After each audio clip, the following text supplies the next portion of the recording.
Lesson 3. Sequences, Series, and Binomials. In our final lesson, we will cover sequences, series, binomial expansions, and basic combinatorics. An arithmetic progression has a constant common difference added to each term.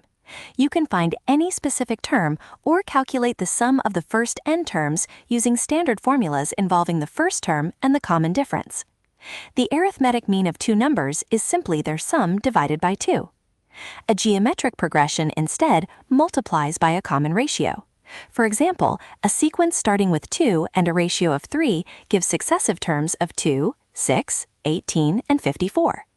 The geometric mean of two positive numbers is the square root of their product. If a geometric series has a common ratio with an absolute value strictly less than 1, you can calculate the sum to infinity using the formula a over 1 minus r.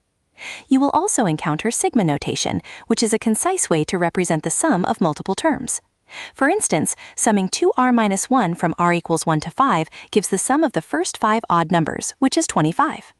Next, the binomial expansion allows you to expand powers of binomials.